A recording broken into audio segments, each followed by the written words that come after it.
conta de uma distribuição de horário, de retorno às aulas, aí, como o Francisco leciona. A gente vai concluir o seminário hoje. Eu, particularmente, eu concluo a trilogia, que é o terceiro capítulo,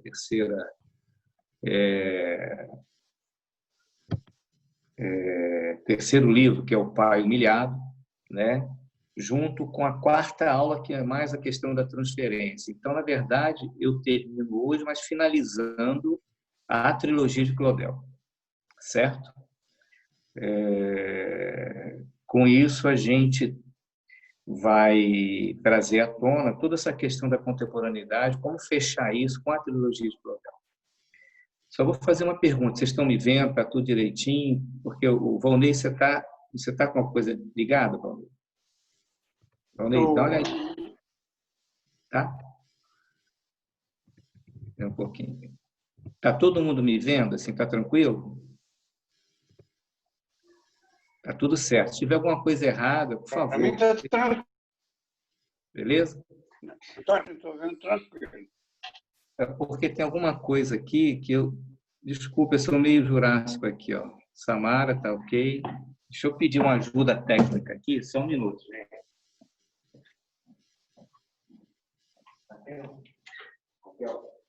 Como é que eu apareço aqui? Eu fico meio pequeno aqui. Só uma ajuda aqui para aparecer aqui no vídeo. É só apertar? Aí, tá bom. Acho que aí eu me vejo aqui no cantinho. Bom, mas na tela cheia, como é que fica?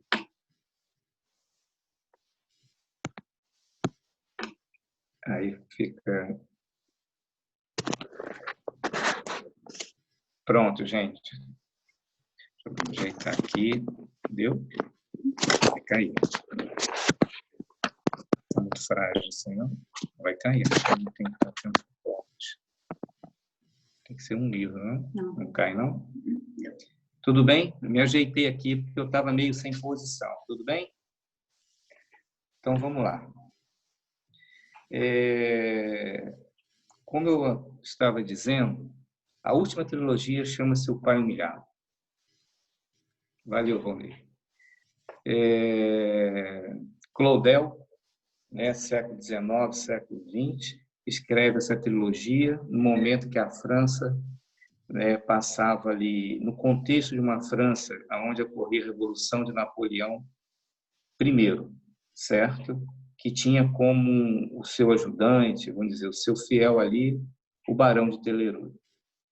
Mas hoje eu gostaria de começar minha fala, eu vou resgatar um pouco o que foi falado anteriormente, como fio condutor, né, de Freud, a primeira, a segunda trilogia, para chegar na última, onde vou me deter mais, para a gente relacionar aí a questão do ser, como eu falei na chamada, a questão do amor e a posição do analista na transferência e na contemporaneidade. Esse é o objetivo com que eu vou fechar essa trilogia. Mas, para isso, eu vou pegar um fio condutor desde Freud, as duas trilogias anteriormente faladas aqui, para fechar com a última trilogia, que é O Pai Humilhado. E aí eu vou partir de uma frase, né, que tem o peso de uma existência, que eu escutei de um sujeito. E é interessante como que os nossos pacientes nos trazem frases significantes que carregam em si toda uma condensação de um sentido a ser decifrado, né? E essa frase tem todo o peso de uma existência. Esse sujeito me disse o seguinte: eu tenho um medo de não conseguir ser.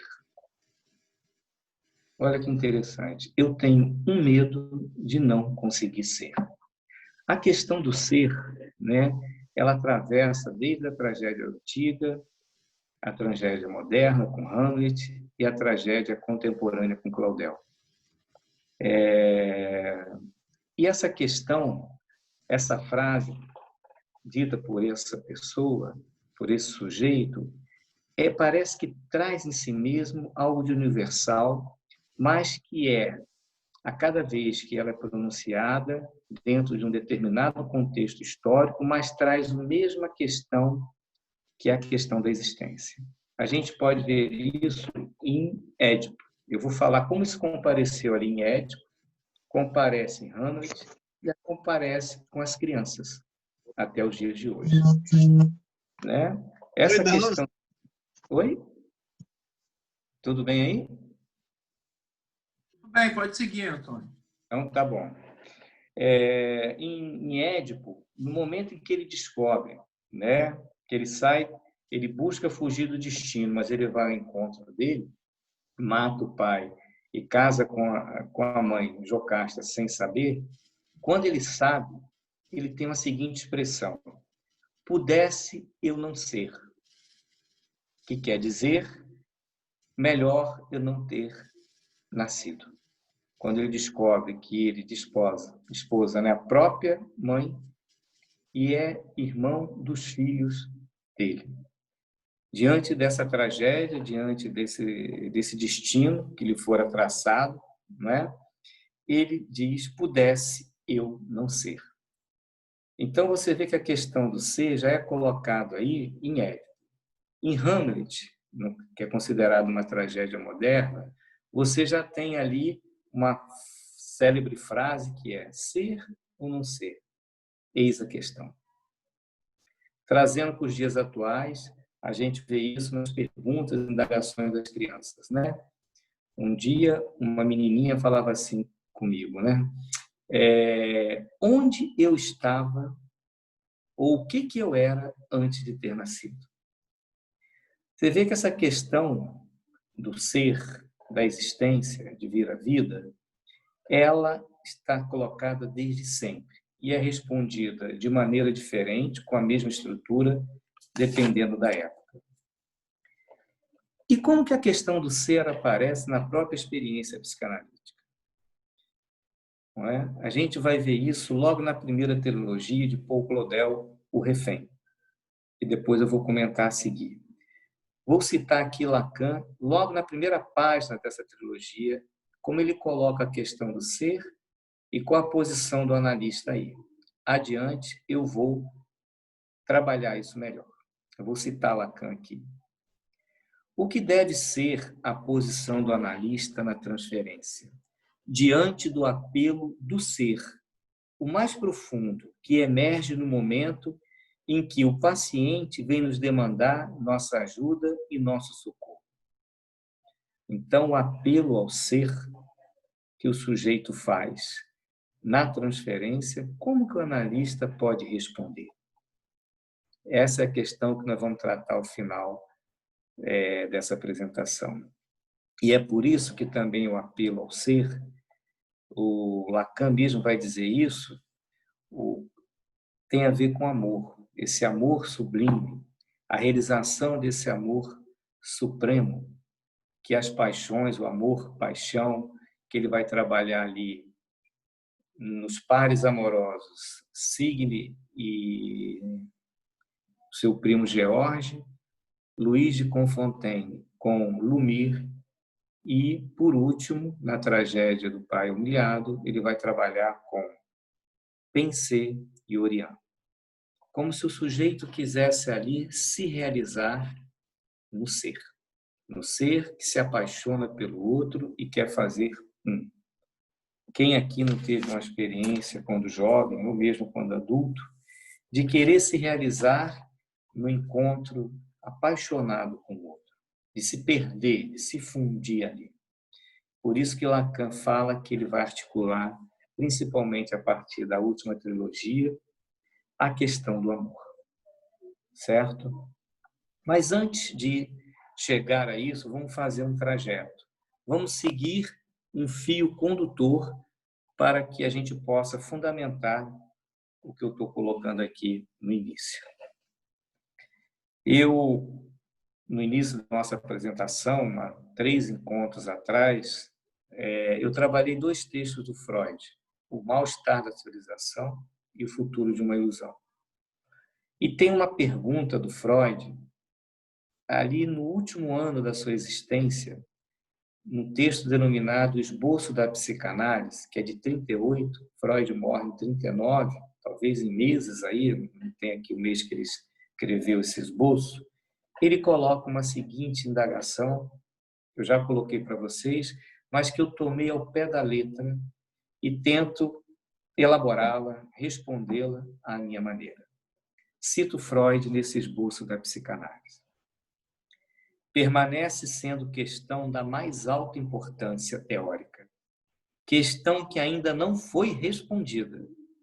Quando e como é possível este princípio do prazer ser superado? Eu vou repetir porque, veja, ele escreve isso um ano antes dele morrer. E a questão ainda não foi respondida. Cito Freud. Permanece sendo questão da mais alta importância teórica. Questão que ainda não foi respondida. Quando e como é possível este princípio do prazer ser superado? Então, vamos explicar primeiro o que é essa história do princípio do prazer. Freud, até então, ele achava que os eventos mentais eram governados pelo princípio do prazer. O que isso significa? De repente, ocorre uma excitação, principalmente um estímulo interno, que depois ele vai chamar de pulsão, que começa a gerar uma tensão no próprio ser do sujeito, no organismo do sujeito. E aí, o que acontece? Essa tensão começa a gerar um certo desprazer, certo? Por gerar esse desprazer, o mecanismo do princípio do prazer é acionado. Para quê? Para que essa tensão aumentada faz com que, logo em seguida, ela possa escoar. Então, esse aumento de tensão geraria desprazer, né? Desculpa, o celular aqui tocou, gente. Deixa eu abaixar aqui. Coisa da tecnologia. Deixa eu abaixar aqui. Eu, hein? Bom, acho que eu abaixei tudo aqui. Então, voltando. O princípio do prazer é ativado quando um aumento de tensão gera desprazer, para que esse desprazer seja abreagido, escoado, gerando prazer. Então, ele achava até então que os eventos mentais eram governados por esse mecanismo. Mas aí Freud foi se dando conta, por dois fatos da sua existência, ali na experiência analítica, de que os comportamentos compulsivos repetitivos faziam com que isso também comparecia na transferência, certo? Comparecendo na transferência, Freud falava que isso era o momento mais difícil que ele tinha que lidar com o analisando. Então, a compulsão à repetição e, junto com isso, a repetição na transferência fez ele suspeitar que existia um outro princípio que poderia estar governando os eventos mentais, certo? Que ele vai, em 1920, escrever, nominar como a pulsão de morte. E ele começa a se perguntar, né? Quem governa os eventos mentais? É o princípio do prazer ou o além do princípio do prazer? Gente, tá tendo uma interferência aqui, deixa eu só fechar uma porta, me desculpe, só um momento.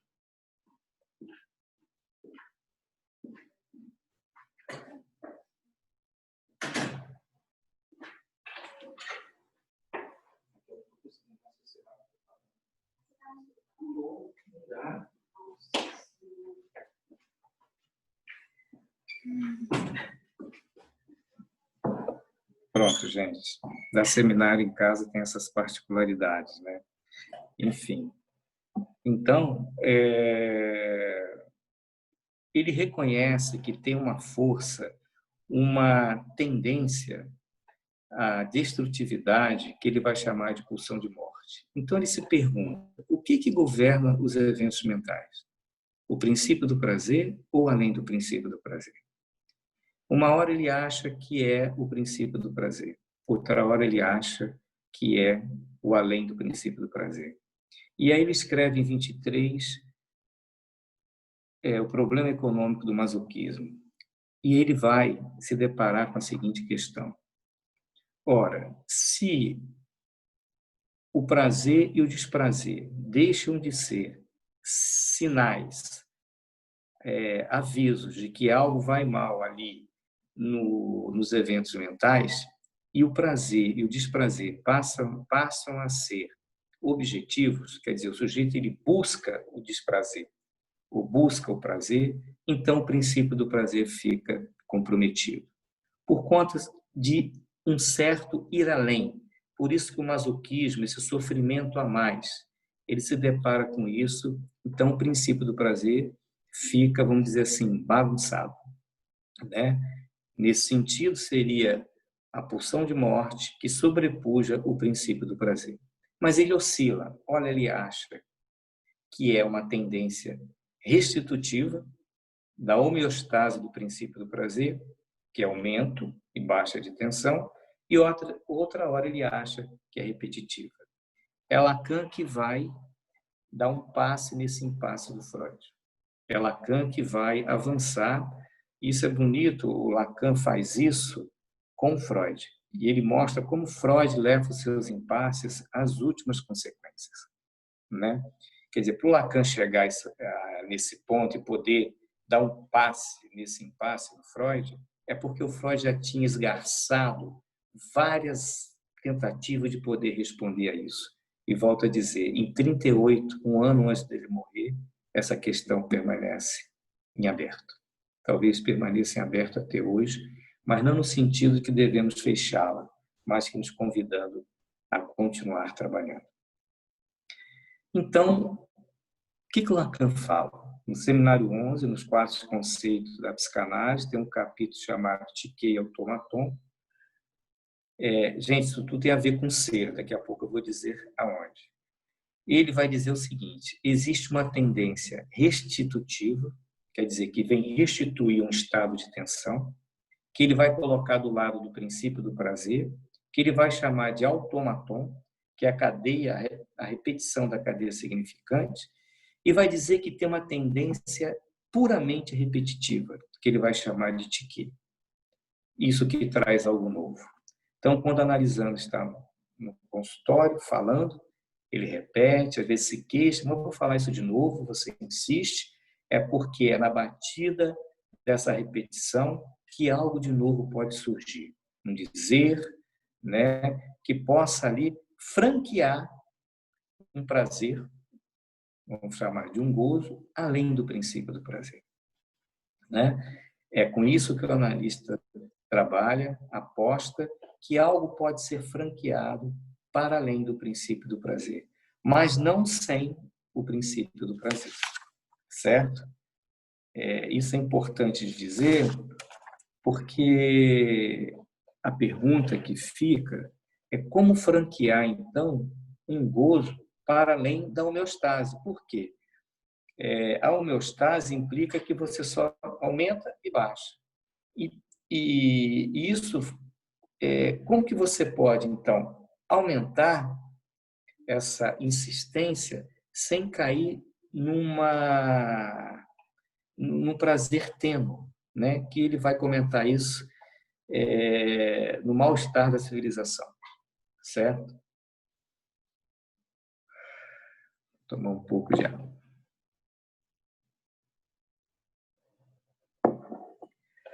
Então,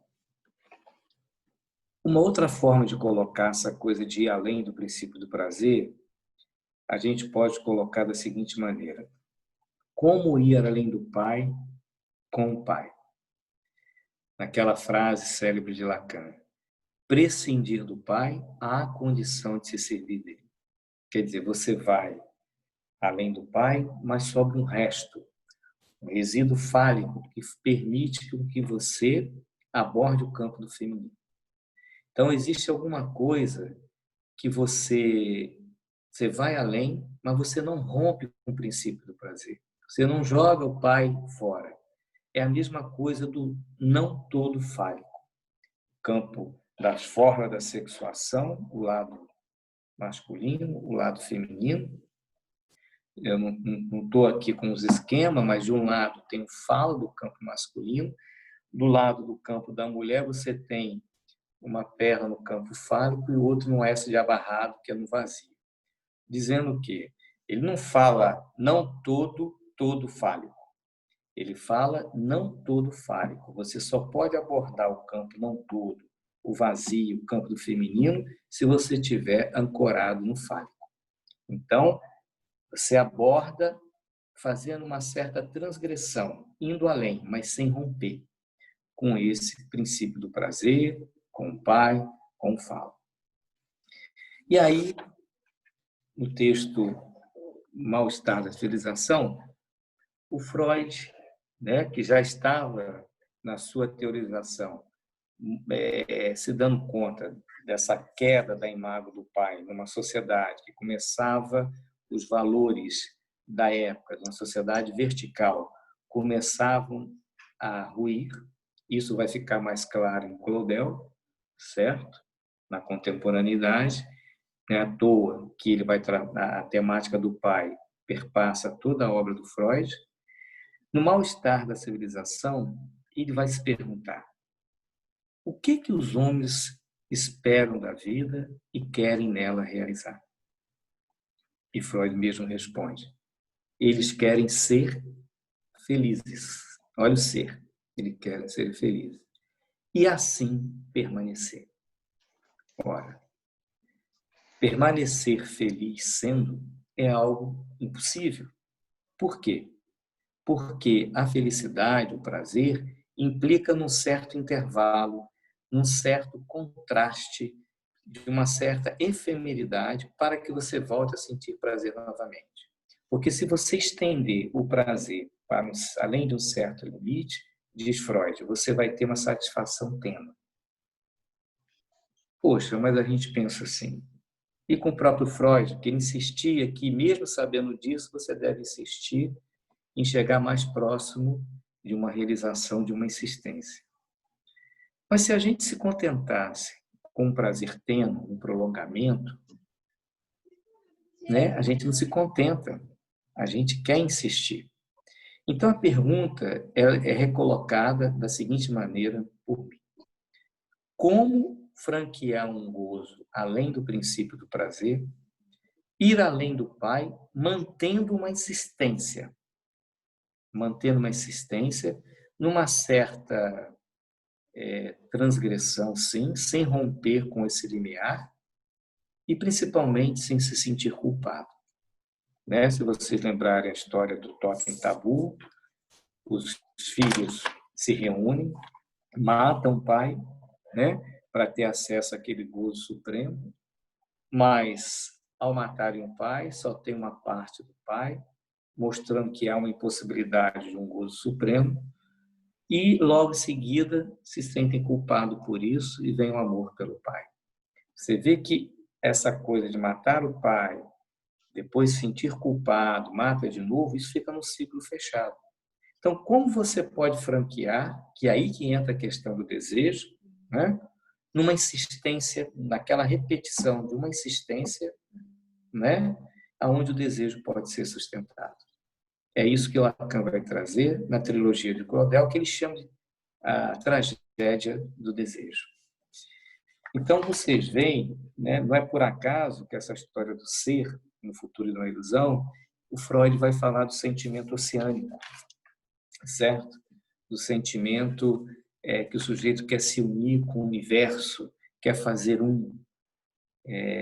Daí o Freud dizer que o sujeito tem que se deparar com o seu próprio desamparo, que é o desamparo do ser, se a gente for pensar. Isso que esse sujeito dizia: eu tenho medo de não conseguir ser. Quer dizer, não conseguir ser implica em fazer um certo movimento, né? Você tem que se esforçar para ser, ali aonde existe uma falta a ser. Bom, isso foi muito rapidamente uma passagem pelo que em um encontro eu trabalhei com Freud nos seus 2 textos para chegarmos então à trilogia de Claudel.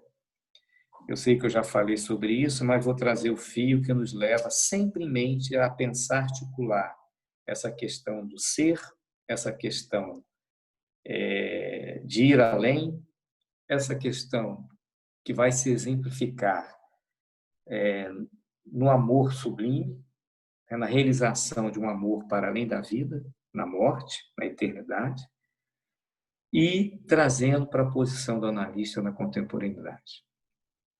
Vamos ver como que eu posso articular isso aqui com vocês.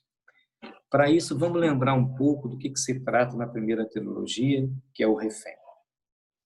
Lembre-se que Napoleão I, na Revolução, ele toma o poder, destituindo de todos os privilégios a nobreza. Consequentemente, a nobreza, que era os nobres ligados ao clero, também sofre a perseguição de Napoleão. Signe, que é a personagem principal, Signe de Conflans, e seu irmão George, ambos estão despossuídos da terra, da família, dos valores da fé, tomado pela Revolução.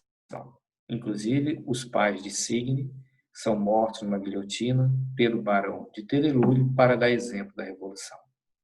George, que às madrugadas ia estar com Signe, faz juras de amor, ambos, da família de Conflans, que ele é primo, de amor eterno.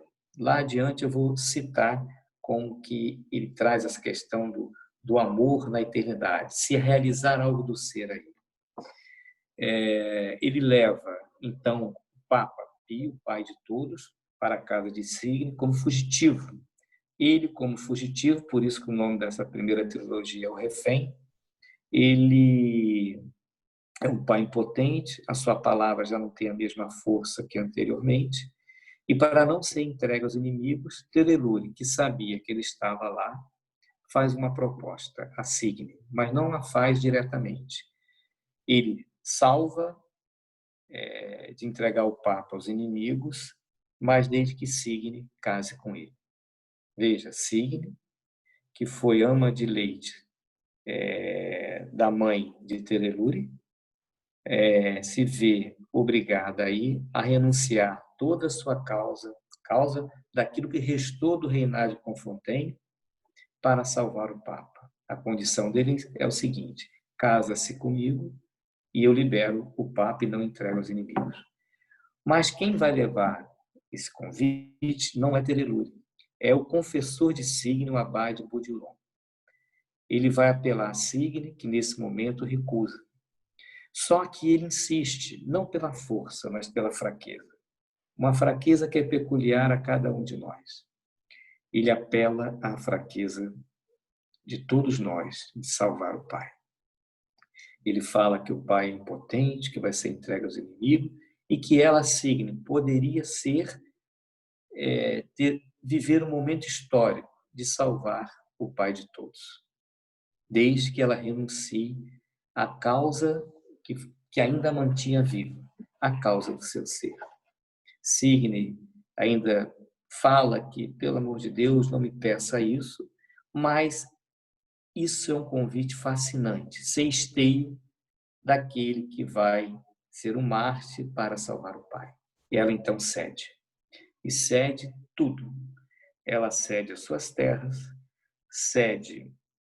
rompe com uma promessa amorosa com o primo e cede dando o nome Conflans a Terelure. Terelure exige que ela ceda no nome também a ele. Então ele arranca tudo de Signe, claro, com o consentimento dela. E o que acontece? George, que estava agora totalmente abandonado, pega um revólver no dia do batizado, porque a Signe vai ter um filho com Terelure, que chama Luís, que vai dar continuidade à trilogia. No dia do batizado, saca o revólver e atira para matar Terelure. Signe se projeta na frente da bala e recebe a bala que era destinada ao seu marido. Terelure, que andava também com revólver, atira e mata o primo da Signe. Signe cai, mas ainda viva, prestes a deixar a existência. É chamado então o abade para fazer uma penitência, que nesse momento Signe possa reconhecer o seu sacrifício, que ela possa se reconciliar com o Deus do destino. Fazer ali a redenção da Signe, e aí ela poderia se reconciliar com o seu ser. Signe diz não. Mas ela diz de uma maneira muito peculiar. Ela não podia falar, já estava prestes a deixar a vida, ela faz um gesto com a cabeça, como dizendo não. Lacan disse que esse gesto tem um valor de um dizer não. Ela, neste momento, renuncia à promessa que ela fez de salvar o pai. Julian faz um comentário com um pouco de humor, fala assim: tome o pai que vocês queriam que eu salvasse, se virem com ele. Ela, então, recusa, é uma recusa radical, ela não aceita nenhum objeto que pudesse, um objeto fálico, que pudesse ancorá-lo na existência, inclusive seu próprio filho, que estava sendo batizado, ela não quis ver. E ainda Terelure, que insiste com ela de querer ter dela algum sinal de que aquele gesto de se projetar numa bala, né, de acolher uma bala em seu próprio corpo, foi por causa dele. E ela, mais uma vez, diz que não e morre. Ou seja, ali onde ela estava toda submetida a uma ordem simbólica daquelas condições, ela, neste momento, ela vai para além de todo o sentido. Não há sentido nenhum que assegure nenhum objeto fálico, como mencionei, na sua existência. Por isso que Lacan vai dizer que é uma recusa radical, de uma falta radical, que faz ela ir para a morte, para além de todo sentido. Não é? Bem, e aqui, só voltando um pouco, para destacar a questão do amor, a promessa que ela fez junto com seu primo George, só para mostrar que ali onde os dois estavam perdidos, antes de toda essa história com Terelure, olha como a promessa de amor eles poderiam se realizar na eternidade. Não se concretiza por conta de tudo isso que eu contei agora. Cito a Signe, antes de morrer, é claro.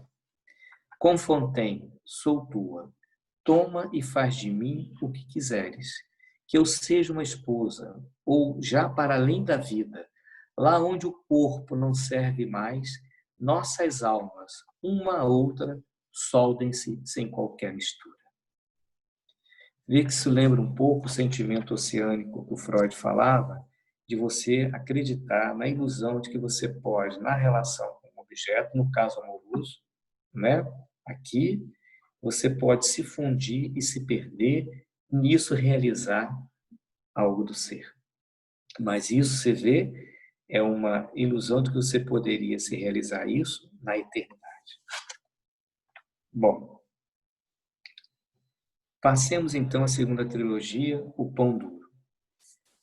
Existem novos personagens, que é o Luís de Confontaine, que agora cresce, não é mais uma criança. Temos Lumir, sua amante. Temos Terelure, agora velho, casado com a sua amante. Casado não, ele tinha uma amante, Sichel, que nunca foi esposa de Terelure. O Lacan fala que nunca pagou as honras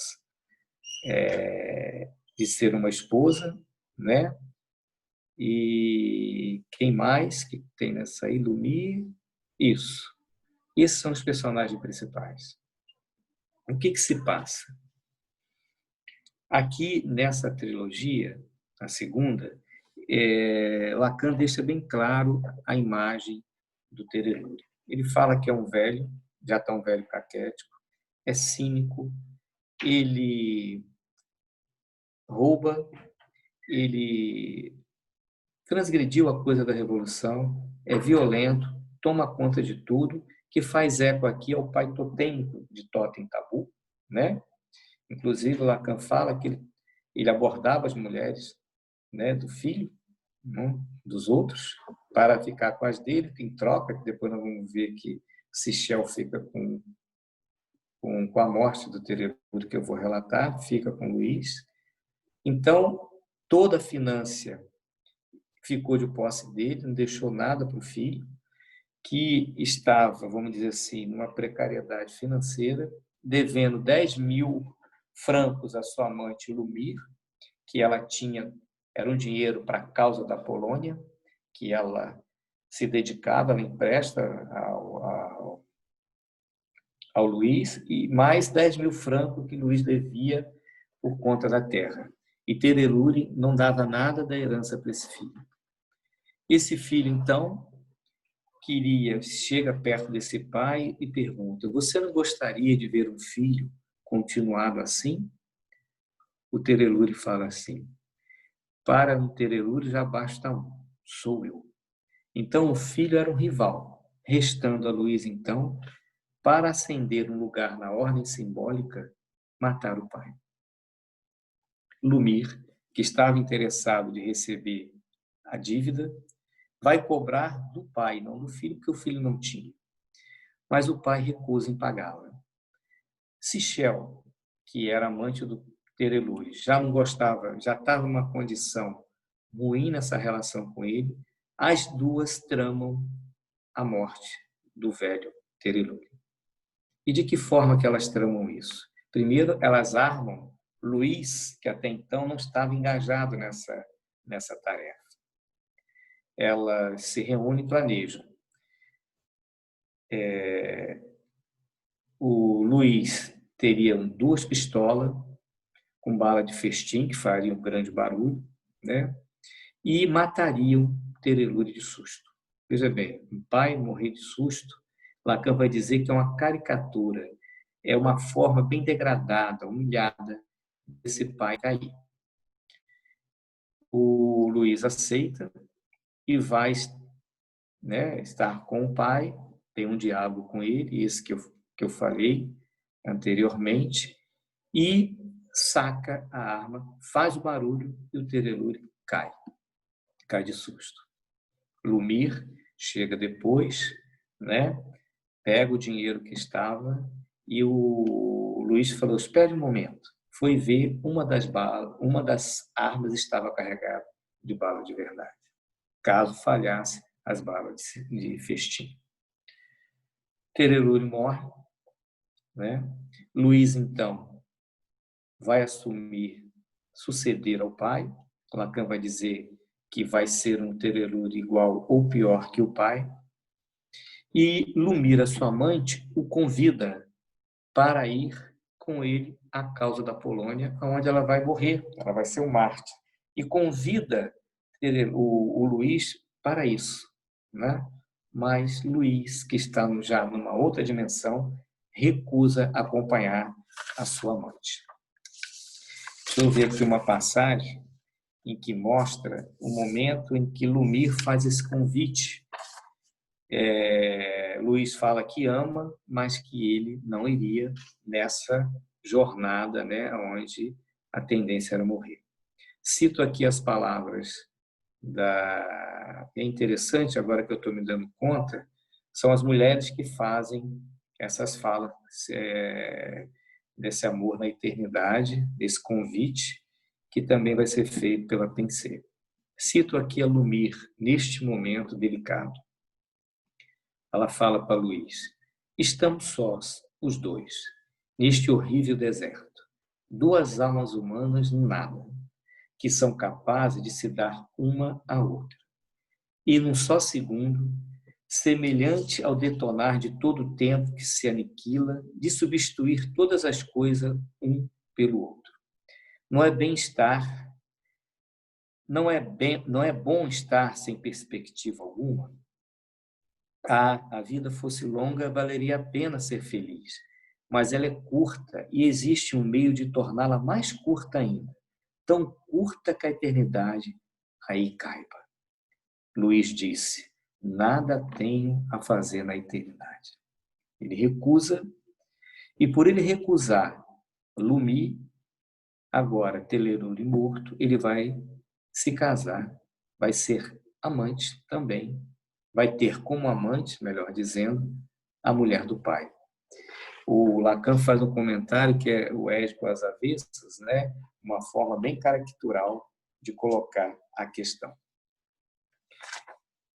Desse casamento de Luís com Sichel, a antiga amante do pai, é que vai nascer Pensée, uma cega que vai ser o personagem principal da última trilogia do Claudel, que eu entro agora.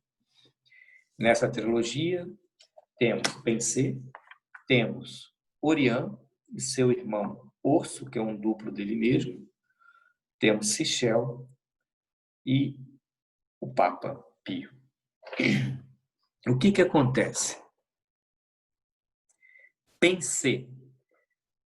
Deixa eu ver se dá para escrever aqui, Carolina. Deixa eu ver se eu... Mas é de pensar? Desculpa atrapalhar. É um pensamento de desejo.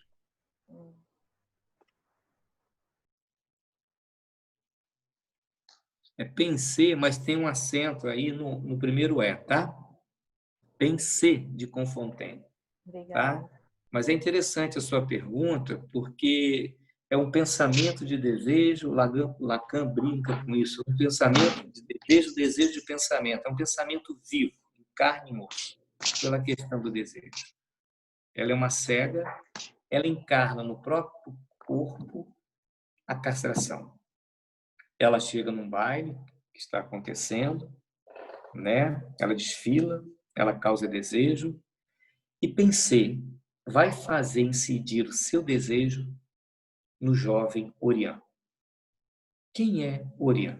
Orion é um santo, é aquele que tem como missão a causa divina, que vai lutar na Alemanha, certo? E por ele ser um santo, ele se torna inacessível, ele está tomado pela causa divina. E é sobre ele, e é por isso que sobre ele vai incidir o desejo de Pensée. Num determinado momento, Pensée diz para ele que o amava. Lacan diz que isso tem uma força de dizer eu te mato, né? Isso, exato. Obrigado, João. Isso aí, em francês. E aí isso abala Orion. A certeza que ele tinha, ele começa a estremecer, porque ao fazer incidir nele o objeto de seu desejo, fixar nele, ela faz com que ela se torne objeto de desejo do Orion. Então, primeiro, uma mulher desejante, que faz incidir o desejo sobre esse jovem, e ao fixar, ela se torna objeto de desejo. E aí é bonito que tem um diálogo com o Papa, que vê que Orion fica meio estremecido, e ele fala assim, mas você vai abandonar o pai para ficar com a mulher? Isso é interessante porque há uma distinção desse pai idealizado, né? Se a gente pensar em uma relação entre o pai idealizado e a questão do feminino da mulher. Parece que aí há algo aí que não casa, que a mulher vem fazer um furo aí nesse pai idealizado, nesse pai de todos aí, e abala essa questão da ordem simbólica que é representada por Orion. Isso é importante aqui fazer um comentário sobre a Medeia.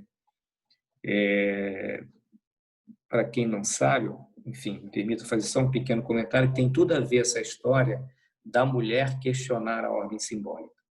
Medeia tinha 2 filhos com Jasão, e só que Jasão queria dar uma descendência de rei para os filhos dele. Ele larga Medeia e vai se casar com a filha de Creonte, para dar descendências nobres. Só que ele não consulta Medeia. Medeia, que é uma bruxa, não deixou isso barato. Ela faz uma feitiçaria. Um dia antes de partir, que foi expulsa por Creonte, que tinha medo de que ela pudesse fazer alguma coisa, e os filhos dela levam os ornamentos para a princesa, e que se ela botasse no corpo, ela morreria. O que acontece? Os filhos levam, deixam com ela, com a princesa lá, a princesa morre o rei Creonte que vai tentar salvá-la, e antes de partir, Medeia mata os 2 filhos de Jasão, bota numa carruagem, não deixa Jasão enterrá-los, não permite as honras funerais, quer dizer, ela rompe com a ordem simbólica da descendência aí que Jasão queria fazer dessa maneira, e Jasão fala para ela: como pode uma mulher ferida em seu leito ser capaz de tanta atrocidade? Aí ela diz o seguinte: se você fosse mulher, você saberia, né? Mostrando aí essa coisa da ordem simbólica sendo mediada, furada pela questão do feminino. E aí, o que acontece? Nessa sedução, Oriã vai se deitar com Pensê. Ela consegue, engravida de Oriã. Mas isso não faz com que Oriã desista de ir para a guerra. E deixa a cargo do seu irmão Urso, um duplo dele mesmo, como mencionei, que ele pudesse dar uma paternidade ao filho que iria nascer, caso ele morresse. Claro que ele sabia que ia morrer. E ele foi para a guerra, ele morre. Morre e o coração dele é enterrado num terreno onde nascem flores, né? O urso, então, leva essas flores para Pensê. E isso é uma coisa diferente das outras duas formas de se unir na eternidade. Eu vou citar Lacan aqui, como que ele conta isso, porque é de uma riqueza de detalhe. Lacan coloca assim, né? Pensê se fecha com as árvores de seu casaco sobre a corbelha de flores que havia sido enviada pelo irmão Urso. Aquelas flores que cresceram num terreno que contém um coração eviscerado de seu amante, Oriã. Aí está aquilo cuja essência simbólica, ao se levantar, considera-se que ela tenha feito repassar para si. É a esta alma que ela impõe com a sua própria, diz ela, sobre os lábios desse irmão que acaba de comprometer-se com ela, a fim de dar um pai a uma criança, dizendo-lhe ao mesmo tempo que jamais será seu esposo. Quer dizer, é como se o Oriã fosse o mensageiro, né? Ao dar essas flores que nasceram na terra onde estava o coração do amante, do amor, de Pensê, ele transmitisse a ela algo dessa fusão de alma. E ele fala, Lacan fala, que nesse momento em que ela faz esse gesto de cobrir com a aba do seu casaco as flores, a criança que está nela se mexe, se anima. E ele fala que isso é uma forma muito peculiar de uma fusão de alma. Isso tem uma função simbólica. Ele fala assim: eis a aspiração suprema do amor. É dessa fusão de almas que, em suma, Urso, que se juntará com o irmão na morte, é ali portador, designada, o veículo, o mensageiro dessa fusão de alma. Essa é uma particular, diferente das outras duas primeiras. Ele é um mensageiro e faz com que isso chegue de uma forma simbólica a fazer essa função de alma. E o que isso tem a ver com o lugar do analista? O Lacan vai dizer que é aí que o analisando, na transferência, vai nos tentar fazer cativá-los, que a gente possa dar a ele uma resposta à sua falta a ser, como se essa resposta permitisse a ele, a esse sujeito, se o seu ser fosse designado, ali onde ele faz um apelo ao ser, daria a ele essa sensação de completude, muito parecida com essa aspiração de um amor supremo. Ele se realizaria. Mas o analista não responde desse lugar. Ele está ali, ele vai ser demandado, como no início eu falei, a um apelo ao ser, mas o analista não responde. Ele recusa, né? Ele não responde à demanda, né? Não é tanto que ele frustra a demanda. O Lacan é bem claro, ele frustra a demanda para que apareçam os significantes que mantêm a demanda não satisfeita. Porque toda demanda, ela não implica um objeto. Não é? No seminário 11, ele vai dizer que cabe ao analista fazer uma retificação do traçado funcional. uma retificação aonde a pulsão estaria fixada aos significantes. Então, o analista, não respondendo à demanda, recusando-se a responder à demanda, ele permite que esses significantes compareçam e ali, aonde há uma fixação no sentido, o sujeito possa refazer esse traçado profissional e encontrar alguma satisfação. Daí, aquela célebre frase do Lacan, que, se não me engano, no seminário 19, o Pira, ele fala: peço-te que recuses o que eu te ofereço, porque não é isso. Não é? Que vai trabalhar muito isso no seminário, no texto Liturgia. Peço que te recuses o que eu te ofereço, porque não é isso. Então, o analista não responde a isso. Ele sustenta a demanda para que esses significantes compareçam.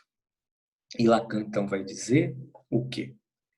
Que o analista age menos pelo que diz, menos pelo que faz e mais pelo que é. Aí a gente se pergunta, o que é o analista? Inclusive, Lacan fala que ele age com o seu ser. O que é o ser do analista?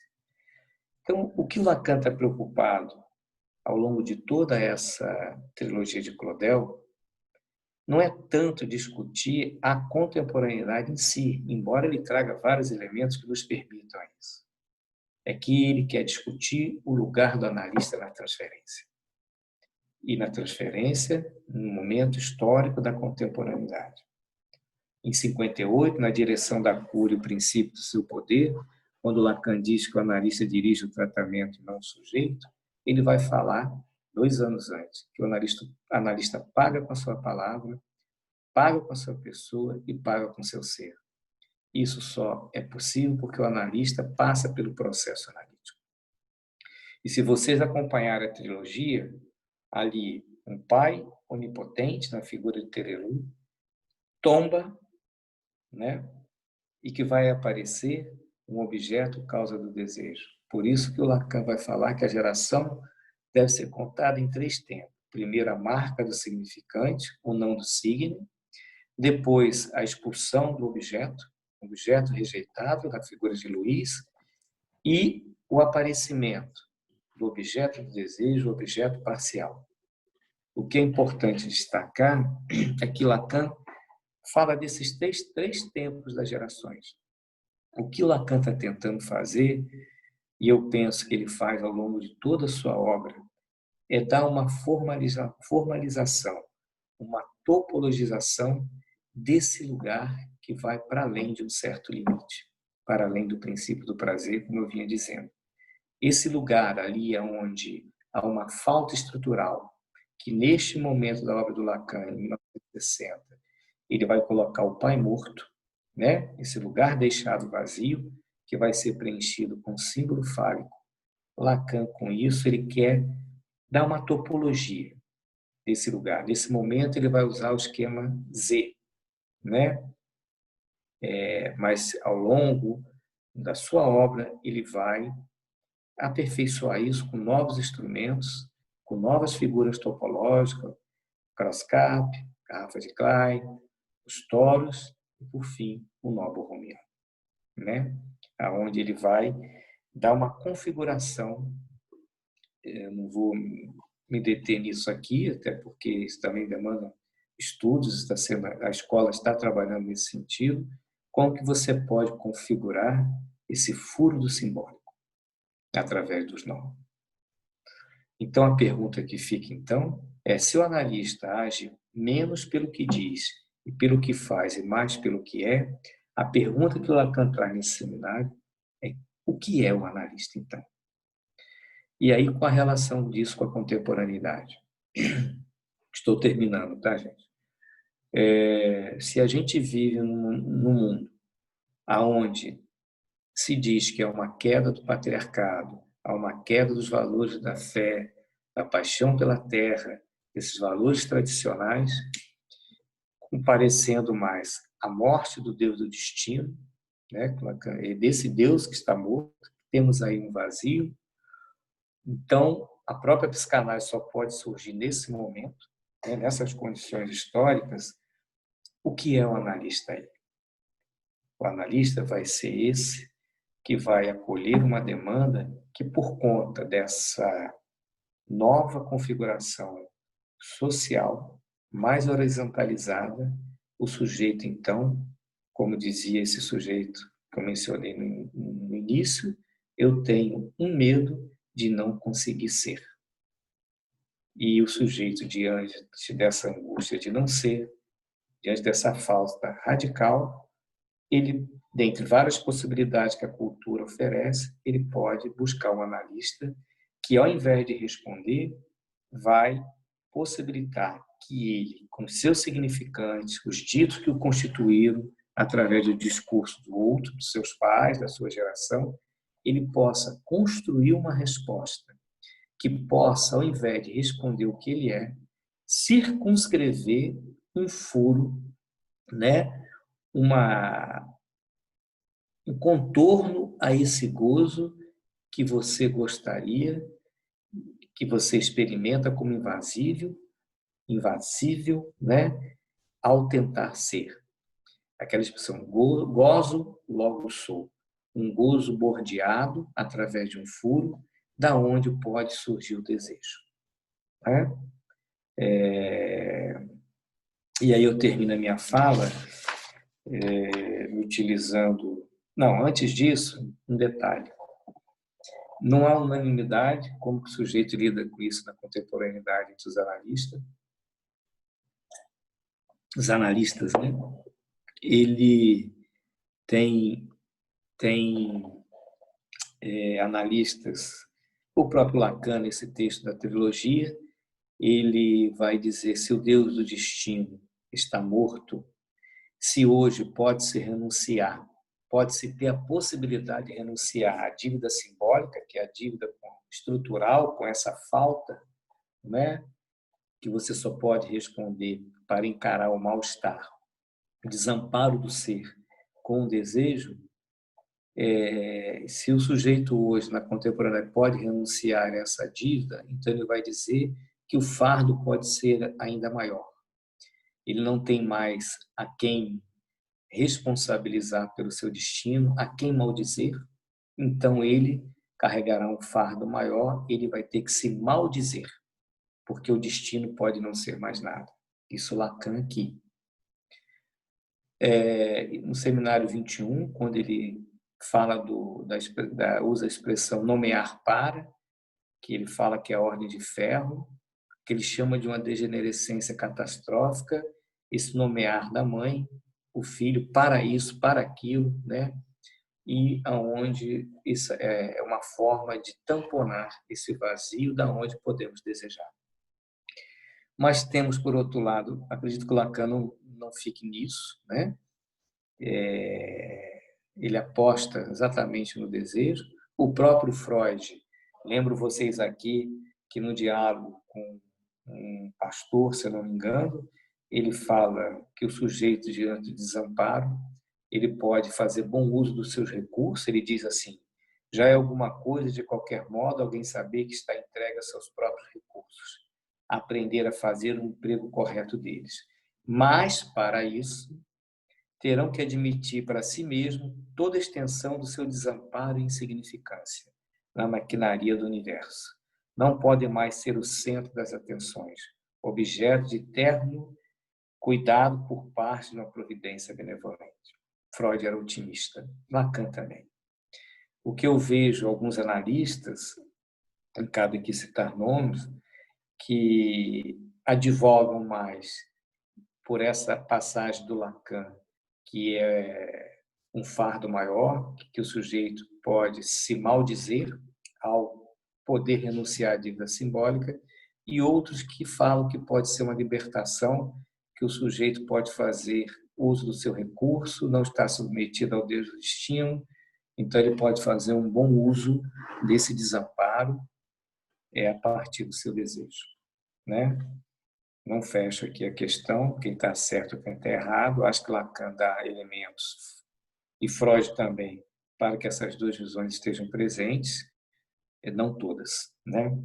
E para terminar, então, eu gostaria aqui de trazer uma autora célebre que já morreu do nosso Brasil, embora seja ucraniana de russa, né? Que veio jovem, a Clarice Lispector. O tempo todo eu estou falando da falta a ser, toda essa problemática que eu trouxe, o lugar que o analista pode responder. Para quem assistiu o filme, leu a obra A Hora da Estrela, tem ali também um casal amoroso, né? Mas amoroso, sim, entre aspas, Olimpo e a Macabeia. Em determinado momento, os dois estão sentados numa praça e Macabeia vira para ele e fala assim, que ela não sabia se sentir. Macabeia tinha uma dificuldade, você vê, a dificuldade de ter um furo internalizado. Ela vai passar batom, ela borra todo o orifício, porque ela não tem uma imagem de si.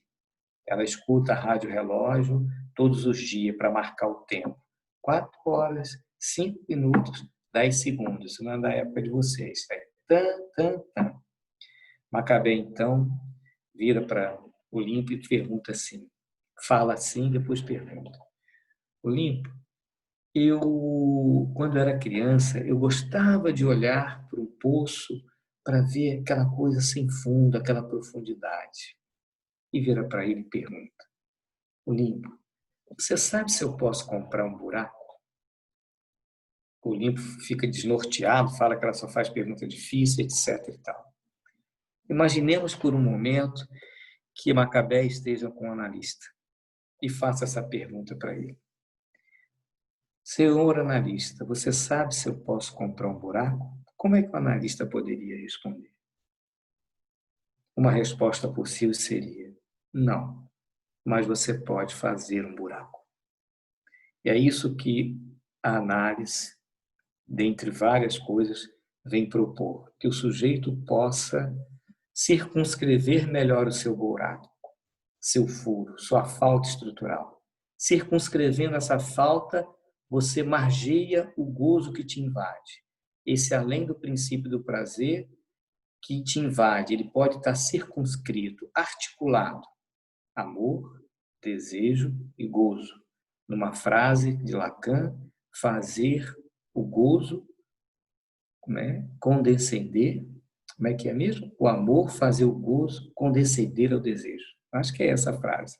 Articulando 3 termos, desejo, o gozo e o amor. Né? E talvez, ao invés do nosso sujeito, que está em cada um de nós, sentir um medo de não conseguir ser, talvez possa apostar um pouco mais no desejo, porque é com o desejo que a gente pode responder à nossa falta a ser, que na verdade desejo é falta. Eu fico aqui e a gente abre para as perguntas. Bom? Valeu, Antônio. Muito bom. Obrigado. E aí, sem delongas, eu vou passar então a palavra para quem quiser. Obrigado, Carolina. Quem quiser perguntar, fazer comentários, o momento da troca é agora, né? Pode fazer pelo chat, quem não sentir à vontade.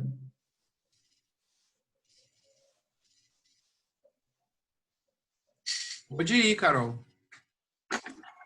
Eu não sei se é porque o final que você ficou tão inspirado ou eu estava muito inspirado escutando aqui. Mas foi bem poético a tragédia, assim, finalizar desse jeito.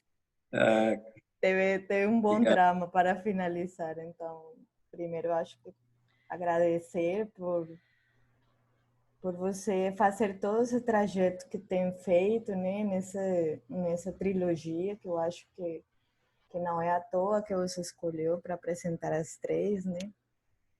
E quando você começou, eu lembrei muito dessa frase, que eu não vou lembrar direitinho, sobre a questão que Lacan coloca. Bom, na minha cabeça eu lembro assim, a maior traição do sujeito é ceder do seu desejo, né? Ele coloca a pergunta, que eu acho que é a pergunta que norteia a gente sempre, se agir em conformidade ao desejo que te habita, né? E para mim, pela questão da pulsão de morte ser uma parte do tema de carteiro, de uma pergunta constante sobre isso. Lembro que há um tempo atrás eu escutava uma discussão que faziam duas psicanalistas e ela colocava assim, essa questão da pulsão de morte ser necessária para existir, para nos lembrar da vida, né? Porque se você, ela colocasse, pensa nessas novelas dos vampiros, o quanto eu tejo, o quanto que é a vida interminável, tão triste, tão decadente, de você não ter uma finitude na sua existência. Então, lembrava muito e pensei assim, que você colocou que sempre as mulheres dessas novelas, dessa trilogia, são aquelas que rompem a cadeia simbólica, né? Isso. Então, eu lembrei essa questão de um ponto na repetição, que é automatismo, que eu esqueço, tem que ter um momento de algo que impulse você a, vou falar assim, o que eu entendi, a pegar uma arma e matar certos significantes, certos símbolos da sua cadeia para você começar alguma coisa nova. Então, não sei se isso diz também do feminino, que trazer um pouco desse feminino, de dar menos substância àquilo, para conseguir fazer alguma coisa. Mas, ao mesmo tempo, do lado feminino, precisa também ter alguma coisa que segure a gente de não passar do litoral para esse oceano tão sem limites também. Então, pensei muito nessa questão que nas novelas, todas as personagens vão além, não tem nada que segure elas, mas ao mesmo tempo serão elas as que façam um avanço nessa história, né? Que rompam com a cadeia. Então, é isso. Não sei se é uma pergunta, mas uma questão de pensar assim. Mas é interessante você trazer isso. Obrigado pelas suas considerações, a lembrança aí da... Até você já me perguntou no outro momento por que as mulheres, né? Tem a Izé, né? Izé, né? Como é que É chama? verdade, isso aí. Do Claudel, né? Uhum. Eu falei aqui da Medea, da Signe, etc., né? Toda a Pensée.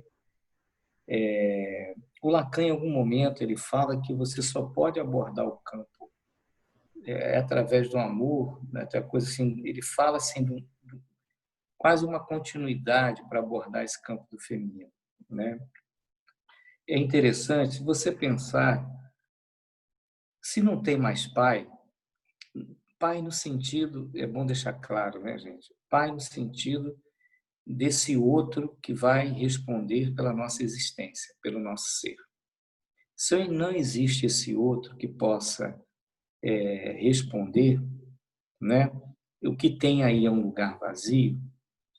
Por outro lado, o Lacan fala, ali onde não há pai, neste sentido, há o símbolo fálico, o símbolo de uma ausência, não é?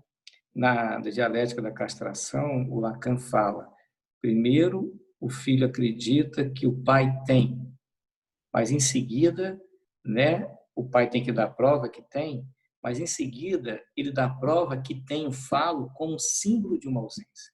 Ora, o falo como símbolo de uma ausência, o falo, né, com esse signo aqui, né, esse desenhozinho aqui, ele é um símbolo que ocupa o lugar vazio.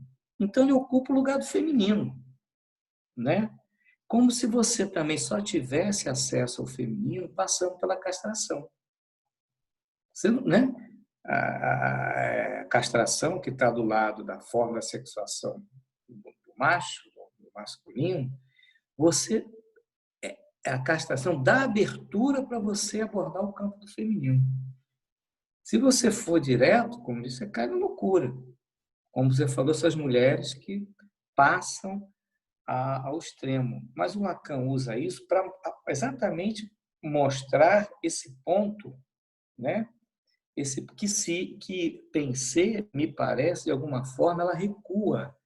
Ela não morre, né? Ela não morre. Há um recuo aí e ela ama, né, o Orion. E disso nasce um fruto, que é o filho, um objeto parcial, objeto de desejo. Então, é preciso esses campos estarem articulados. Por isso que é não todo, né, como eu mencionei, fálico, né?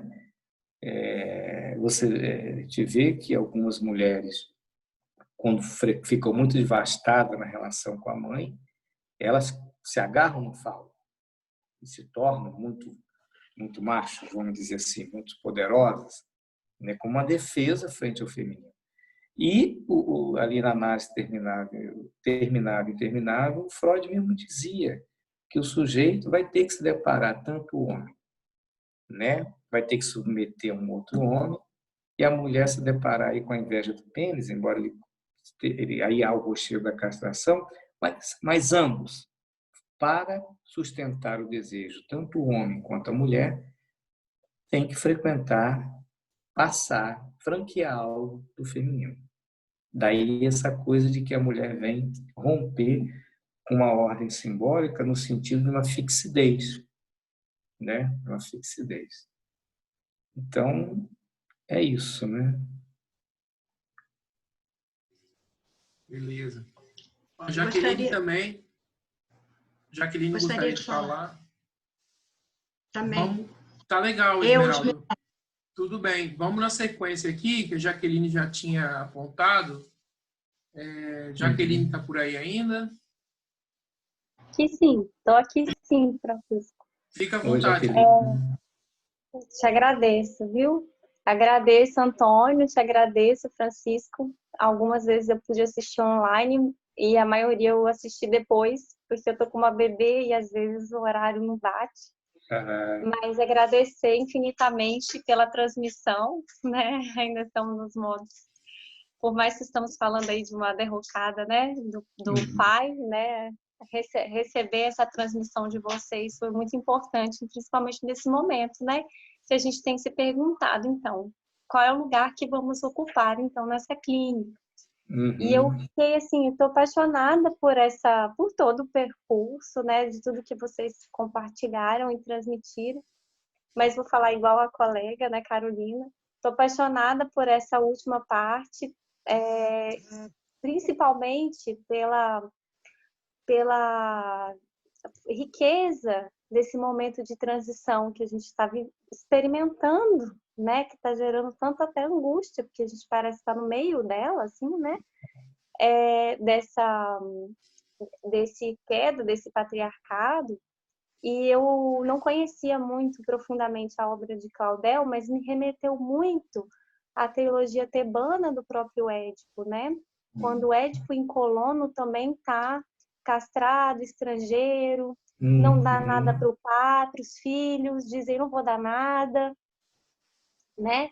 E vai castrado para Colono, né? E ali está numa posição de desmentido, né? De destituído. Então a gente está falando de outro tempo. Ele não é tipo rei mais, como o Antônio trouxe, né? Ele quando se dá conta do que fez, do destino, e aí o senhor do destino, o peso, né, cai sobre ele, mas ele ainda não consegue sustentar, porque ele ainda diz, eu não fiz nada, a culpa foi dos deuses, né, ele sabe, mas no profundo ele já sabe, né, que tem algo da culpa e nele. Então, assim, tenho meditado muito sobre isso, sobre essa continuação dessa trilogia, né, que sai dessa lógica do objeto, porque isso tem aparecido muito na clínica, muito na minha própria vida também, que é esse não lugar do Lacan, que o Lacan coloca, né? O não lugar do analista. Então, qual é o lugar? É um não lugar, mas o que significa isso?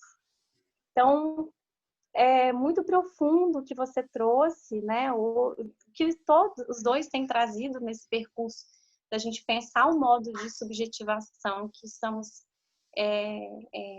nos relacionando, né? E pensar isso para a clínica como nosso lugar, né? Então, como vamos pensar esse lugar? E essa não sustentação, então, de um objeto, porque se não tem lugar, não tem objeto. Então, eu fiquei pensando muito sobre isso, porque quando o Antônio traz, né, então, a gente vai, não é tanto pelo que se fala, não é tanto pelo que se faz, mas é pelo que nós representamos, que é esse ser, então, a possibilidade do ser se manifestar, que a Carol, acho que colocou aí agora, né? Romper essa cadeia de significante, o que resta, então, é a falta, que é o vazio que contém tudo, né? Que é a possibilidade aí desse ser e além, se manifestar para além desse jogo de repetição, né? Desse enredo, dessas narrativas que vão se repetindo ao longo da história do sujeito. Mas, assim, estou aqui falando para vocês porque muita coisa me surgiu no momento das falas, e estou, assim, muito grata, uma posição de gratidão pelo que eu recebi aqui, pude, e, assim, perguntas que começaram a ficar mais, tomar uma forma, né? E para pensar, então, esse não lugar nosso, então, como que é, então, poder estar para o outro numa posição de não lugar, né? Para que isso que está começando a chegar com muita força na clínica, que são essas perguntas sobre o ser, e as nossas próprias perguntas a gente possa começar a entender como ser do outro esse analista, que seja possível que ele encare essa pergunta né, e a partir daí esse novo aí possa se expressar, manifestar na vida. Então, muito, muito grata, viu? Não sei se eu consegui ser muito clara, né? Mas porque tem muitas perguntas mesmo. E agradecer por esse percurso que vocês fizeram, que foi muito bom, mesmo que eu não pude estar presente ao mesmo tempo com vocês, né? Obrigada, viu? Obrigada mesmo. Obrigado, Jaqueline, né, pelo seu comentário. Eu gostaria de dizer duas coisas, né? Primeiro que esse seminário só foi possível pelas inquietações minha e do Francisco, né? Que já vinham de outros encontros e isso se tornou possível. Nós não sabíamos a priori qual caminho cada um ia tomar e cada um seguiu o seu. E haviam encontros e os desencontros, que é o percurso de cada um. Então, sem esse encontro com Francisco, isso não seria possível, né? Eu não tinha imaginado a priori que eu ia trabalhar a trilogia de Claudel. Isso se fez, né? Num acontecimento. O segundo, que eu não posso deixar de dizer, eu faço parte de um cartel onde a gente trabalha essa trilogia, e o cartel na escola, né, é um lugar de transmissão por excelência. Muita coisa foi possível eu articular graças aos pares, que vou nomear aqui, que é a Luciana Lima, a Raquel Moscon, a Daniele, né, Quintanilha, que fazem parte desse cartel, que ajudaram muito na dialetização, embora cada um também faz um uso em função do seu projeto individual. Então, o cartel funciona como uma base de operação numa escola de psicanálise para que a gente possa dialetizar com os nossos pares. A gente dialetiza, o que nos permite fazer um percurso individual. Por isso que o cartel tem um projeto do cartel e tem um projeto individual de cada um, né? Onde cada um vai poder, junto com os pares, na transmissão, na lógica do cartel, que não vou entrar aqui em detalhe, Lacan coloca um pequeno grupo, onde, para tentar evitar os efeitos de grupo, né, para que a psicanálise possa ser transmitida. Então, tem uma dívida simbólica com esse cartel, que me possibilitou, assim, né, ainda tá em andamento, elaborar muita coisa na dialética. Então, queria dizer isso. E sobre o seu comentário, Jaqueline, dentre várias coisas importantes que você trouxe, parece que fica uma pergunta: o que seria esse não lugar? seria um não lugar, né, do analista diante disso, né? O analista, de alguma forma, ele faz semblância, você sabe disso, né? Ele está ali como aquele que recebe uma demanda, não é isso? E, diferentemente de muitas práticas, ele não responde. E você vê que, às vezes, a gente paga um preço na contemporaneidade por não responder imediatamente. A gente escuta que a análise demora, que é para trabalhar uma coisa focal, né? Então, a gente também sofre os efeitos da contemporaneidade, da medicalização, do mediatismo dos resultados da terapia, etc. E tal. Eu penso que esse não lugar, no sentido que você colocou, não tem um objeto, mas o analista, queira ou não, na transferência, ele vai ocupar um lugar privilegiado na sintomatologia do sujeito. Cabe ao analista saber disso, né? Qual lugar que ele vai estar implicado na transferência com cada analisado. Então, cada psicanálise é única. Por isso que todo saber que nós temos, como Freud bem disse, né? Esqueça tudo que você sabe sobre os seus pacientes que você atendeu, para que você possa acolher o que tem de particular naquela demanda. Então, é com esse, eu não diria não lugar, eu diria um não saber. O analista, ele se posiciona a partir de não saber, e é daí que ele intervém. Esse não saber orienta o analista. Esse não sabido, que é em torno dele, que ele permite que o analisando possa construir sua própria resposta, né? Daí o analista não, né? Pensei nessa lógica do ser. Uhum. A lógica do ser no sentido do ser, quer dizer, é isso que o Lacan vai falar, que ele vai criticar o conceito de contra-transferência, né, que o analista é uma contra-transferência. Não, ele vai trabalhar o seguinte: o que está em jogo, quem resiste é o analista, porque o que está em jogo nessa história que as pessoas falam, que falavam na época da contra-transferência, é que ele está preso no eixo imaginário à linha. Eu e o outro, pequeno eu e o pequeno outro. O analisando vai nos colocar nessa posição, vai nos dar. Cabe a gente, caindo por esse outro simbólico, poder manejar isso aí.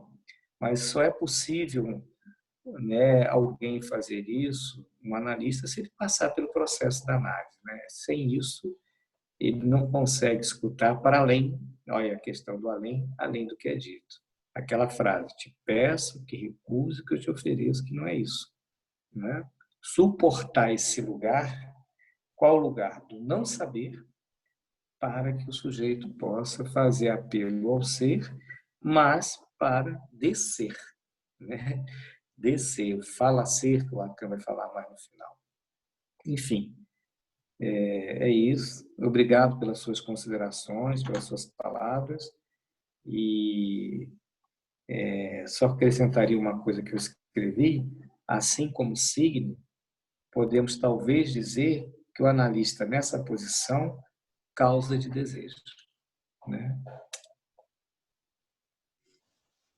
Beleza. Vamos então ouvir a Esmeralda, né? Que falou que queria comentar.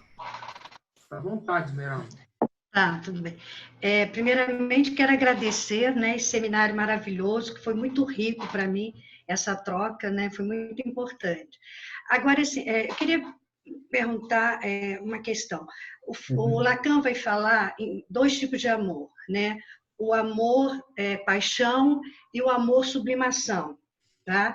Quando ele fala, né, amor paixão ligado a essa idealização, que ele até coloca o amante como sujeito e o amado no lugar do objeto, né? Esse lugar idealizado. E quando ele fala do amor sublimação, que ele diz que quem dá conta desse amor são os poetas. E aí ele coloca o amor cortês, né? Com esse amor de sublimação, e fala das tragédias, né? Que aí ele diz que o próprio amor como dizer assim, o amor do ser, né? Que o verdadeiro amor é o amor cortês, né?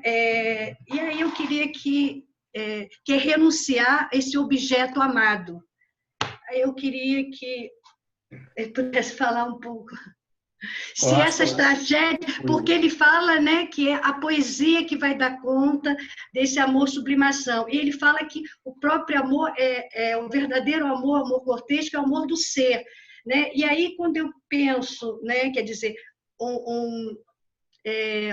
quer dizer, falta ser, né? Quer dizer, esse talvez um final de análise, eu não sei, me fez assim pensar sobre esse. Eu acho que eu posso contribuir um pouquinho, tá? Essa história de amor cortês. Você dividiu amor-paixão, que esse amor que as tragédias no seu extremo demonstram. Não, o amor-paixão, amor idealizado, né? Idealizado, isso, que você remeteu às tragédias, e essa amor-sublimação. Mas eu acho que tem uma pequena observação que eu faria na sua fala.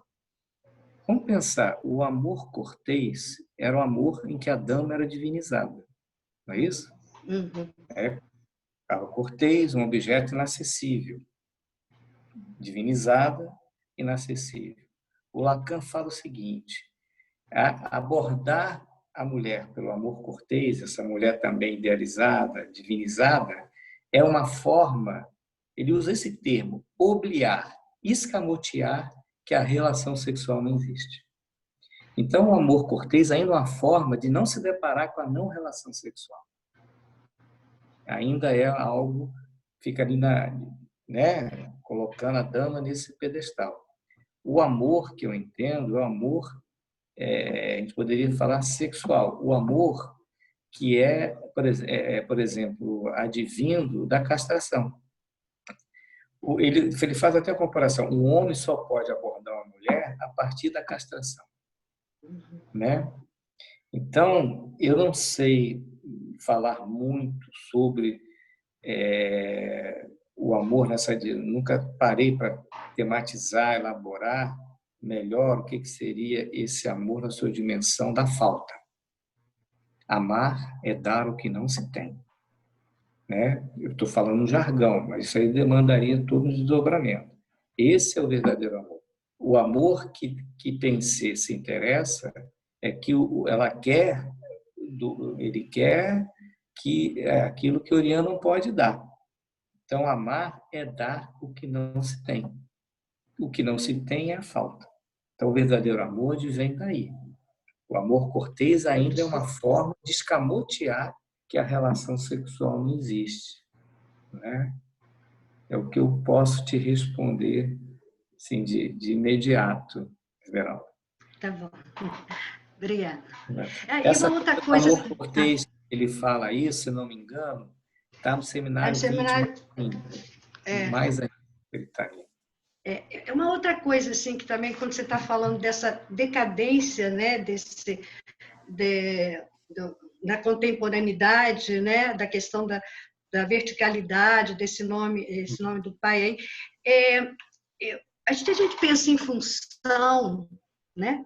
Como é que eu vou pensar numa decadência? Eu poderia pensar assim, talvez pelo momento de um desamparo muito grande, né, que nós estamos vivendo aqui na contemporaneidade, talvez assim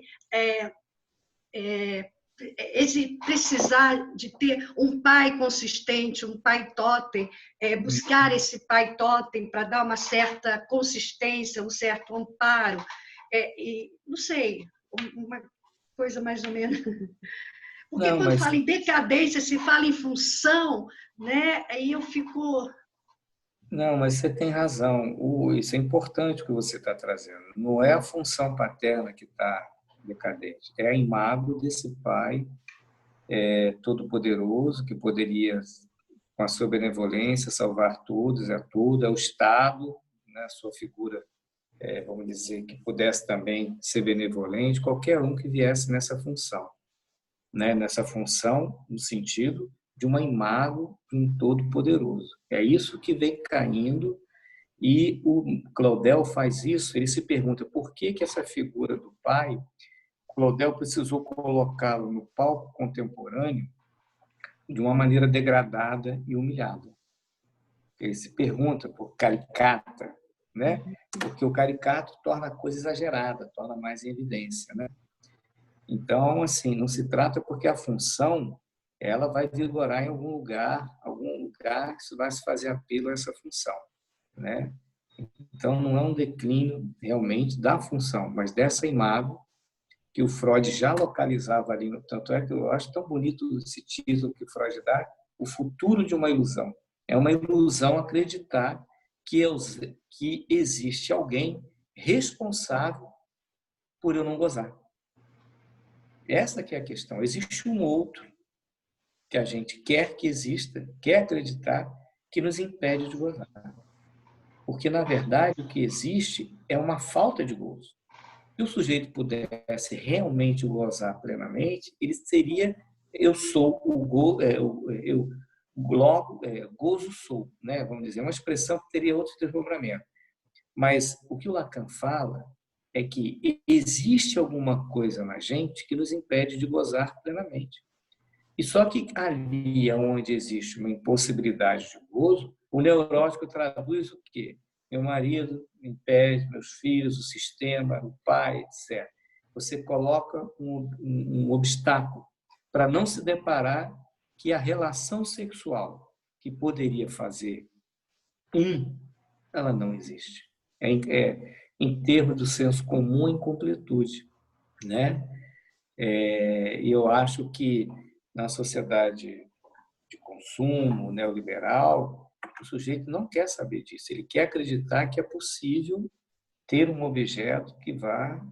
E a gente vê assim, tem muita assim. Eu não gosto de ter uma visão pessimista, porque cada época tem suas coisas boas, suas coisas ruins. Não existe uma época perfeita.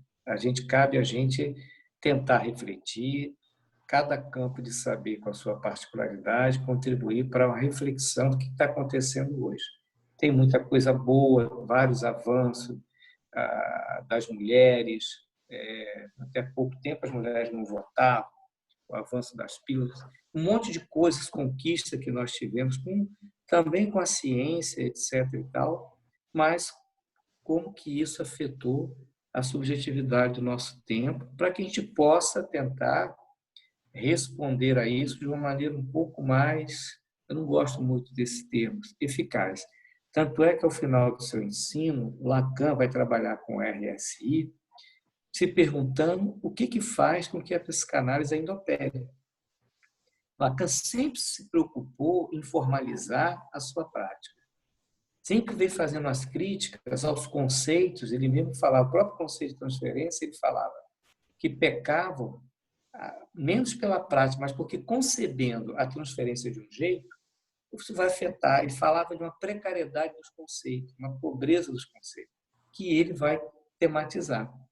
Então, o tempo todo, me parece que o Lacan ele trabalha para se perguntar o que faz que uma psicanálise opere, ainda no nosso tempo, com essa particularidade. Parece que os nossos borromianos, que a escola está trabalhando mais afincamente nessa vertente, nos permite fazer uma leitura melhor, com os nós menos substancializada, né? Para que a gente possa entender melhor, um pouco melhor a nossa prática. Tá bom. Obrigada, tá? Nada, obrigado a você pelas perguntas. Posso falar? Pode, Valnei. É só um minuto, Valnei. Tem uma pergunta aqui no chat, aí vamos seguindo a ordem. Assim que o Antônio comentar aqui a pergunta, aí a gente te dá a palavra, tudo bem? Você pode ler para mim, Francisco, por gentileza? Posso. É a pergunta da Luísa. A Luísa fala assim, Antônio, eu tenho uma dúvida. Você comentou uma frase do Lacan.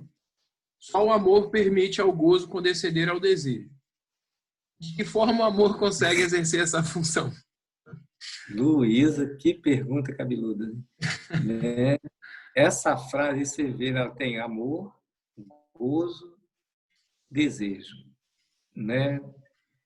Olha, essa pergunta tem toda uma lógica na construção dela. Então, não daria assim, o que eu posso dizer? Vamos pensar, só o amor permite o gozo condescender ao desejo. Se o amor tem a ver com a falta, é dar o que não se tem, o amor aí na vertente da falta, penso que esse amor que é advindo de uma falta, nisso dar o que não se tem, permite, pela falta, estou com isso tudo agora, fazer com que o gozo circunscreva, permitindo que o desejo possa encontrar um lugar. Então, só o amor permite ao gozo, que esse gozo invasivo, esse gozo sem limite, condescender ao desejo, né? Permitir que o desejo possa ir, mas essas coisas teriam que estar articuladas, sabe, Luísa? Então, é o que eu posso falar assim. Nunca me detive efetivamente nessa frase, mas eu falo pela experiência da clínica, de alguém que sustenta uma posição, né, frente a um objeto de desejo, não recua. O amor pode organizar, circunscrever melhor o gozo e, consequentemente, o desejo pode se afirmar. Mas essas coisas estariam articuladas. É o que eu consigo te dizer nesse momento.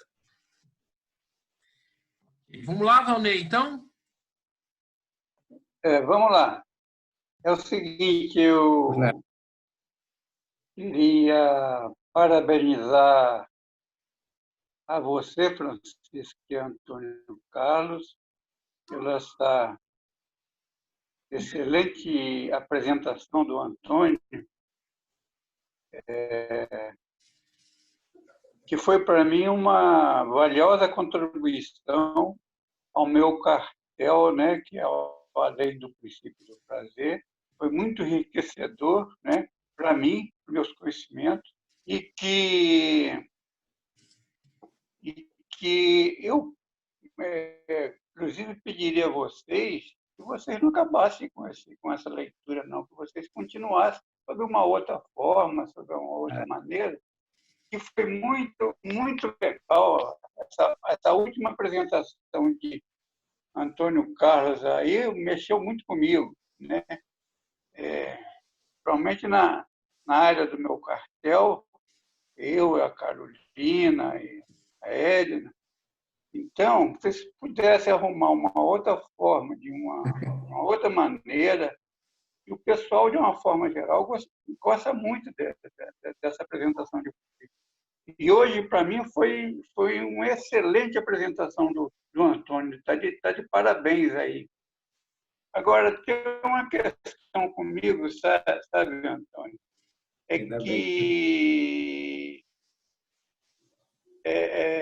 Que eu não consegui ainda uma realização desse meu ser ainda, de entender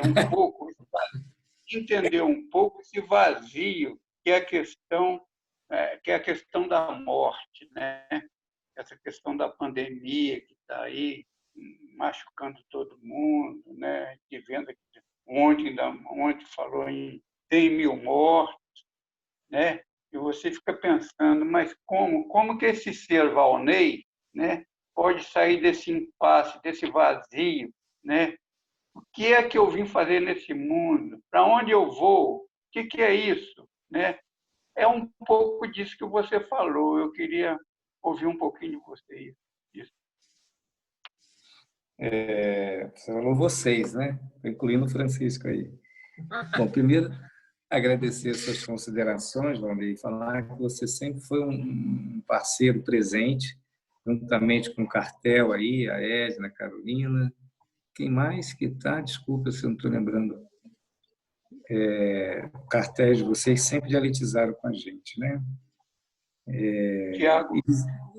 Quem? Tiago. Tiago. Tiago. Tá, o Tiago. Dizer que o seminário sempre é um trabalho, apesar de eu e Francisco trabalharmos juntos, cada um, como eu já mencionei, tem o seu percurso, e essas questões são relançadas. Agora é preciso um tempo de se recolher, né? Recolher os restos dessas apresentações, das intervenções de vocês, para que a gente possa trabalhar. Eu tenho uma ideia, mas eu vou precisar de um tempo, eu vou fazer aqui um marketing, né? Eu estou lançando minha tese de doutorado num livro, né? Eu preciso fazer a revisão também desse livro para que possa lançá-lo, que foi minha tese de doutorado, onde eu trabalho a questão da paternidade, o reconhecimento da paternidade, a função paterna e o feminino. Então, eu vou reler o que eu escrevi em 2016. É bom eu poder me reler e ver como que eu vou apresentar isso. Aqui em casa, minha esposa, ela gosta de fazer vídeo, ela é médica e ela faz os vídeos dela, trabalha com Alzheimer, com idoso, mas tem uma pegada mais, está tudo empolgado com isso, anda fazendo vídeo, vou ter que pegar umas aulas com ela, né? Quem sabe transformar vídeos, a tese em alguns capítulos de vídeo, enfim, é uma questão, coisa que eu estou pensando. Mas eu fiquei com uma questão que eu vou deixar aqui, mas eu não sei se vou desenvolvê-la, tá? Kant com Sade, né? Eu fiquei muito tomado aqui quando ele fala da signa, esse esgar que ele fala do traje, a beleza ali, que no rosto que ela deforma com o esgar, e ele fala que isso é uma referência sadiana. E eu fiquei curioso, o que seria o Kant com Sade, que é o próprio capítulo dos escritos que o Freud, que o Lacan tem, o que Sade, o que Kant com Sade poderia nos ensinar sobre essa coisa de passar do limite? O que Lacan pôde tirar desses dois grandes escritor, pensador, sobre isso? Mas é algo que veio assim como uma chama, mas vamos ver, né? Nós temos aí a coisa dos nós, que também estamos atentos, mas a questão sempre fica, sempre relança. E se graças a um espaço que a gente possa destinar o que a gente estuda, o que a gente escreve, graças que existe um terceiro, que são vocês, que estão, né, nessa troca. E eu fico feliz de saber que tem um cartel que está trabalhando isso, essa questão da pulsão, né? Enfim, disse essas coisas aí. Quanto à sua pergunta, essa é a pergunta de todos nós nesse momento, o que fazer com essa pandemia, esse vírus que vem furar aí a ordem consumista, tem um lado bom com todo respeito às perdas inestimáveis, sem precedentes, mas há alguns efeitos aí que já falamos, que as pessoas estão podendo se perguntar a própria existência, né? Espero que possam também tirar proveito disso para repensar a vida, né? Porque Lacan diz, a vida só ganha sentido diante da morte, né? Como a Carolina colocou no início, existe um filme, sei que lá, da eternidade, eu não lembro, um tempo, não sei o que lá, e que um cara ele quer morrer, porque todo mundo vai passando, as gerações dele vão morrendo, fica vivo. E ele quer morrer, ele não consegue morrer por conta, eu não lembro da história do filme. Um tempo de liberdade, sei lá, vivendo na eternidade. Mas tem um outro, não sei se é vivendo, Carolina, talvez numa outra tradução. Eu não lembro, mas é alguma coisa assim. E ele quer morrer, porque ele não suporta mais, ele não está mais nesse, é engraçado, ele não está mais nesse mundo, porque a geração mudou e etc. E, assim, essa pergunta, cada um vai ter que encontrar a sua resposta. Obrigado. Alô. A Carol fez um comentário aqui, ó. Estaremos aguardando vocês depois do período de recolhimento. Os dois foram maravilhosos, muito instigantes. Mais nesse período em que estamos tão à deriva. Obrigado, Francisco, ao Antônio. Eu também queria agradecer demais, né, a participação de todos. Eu não tenho como deixar de fazer um agradecimento especial ao Antônio Carlos, né? O Antônio é alguém que, para mim, assim, tem um tempo de estrada clínica, né? Mas é alguém que não é distante, é alguém perto, assim, né? E ele se propõe ao diálogo, ele se propõe a articular e desarticular as inquietações, né? E acho que desde lá da UVV, que foi o momento que eu me aproximei mais dele, a gente tem aí trocado bastante. E para mim foi muito rico, né? Que eu acho que esse exercício de você poder sentar, pensar um tema, mais ou menos circunscrever algo, né? Poder falar, transmitir, e aí quem nos assiste, né? Vem também com essas inquietações, isso nos relança, né?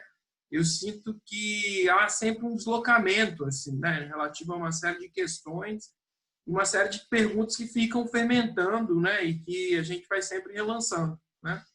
Então, agradeço muito ao Antônio, agradeço a todos que vieram aqui também, estão acompanhando a gente e contribuíram, né? Acho que o legal dessa história é essa transmissão que se faz e que a gente nem sabe bem o que transmite, né? Nem sabe bem o que recebe, mas a gente vai, né? Devagar essas coisas voltam, assim, ou não, né? E, enfim, eu tenho muito a agradecer também e espero que a gente possa se encontrar num momento mais oportuno aí.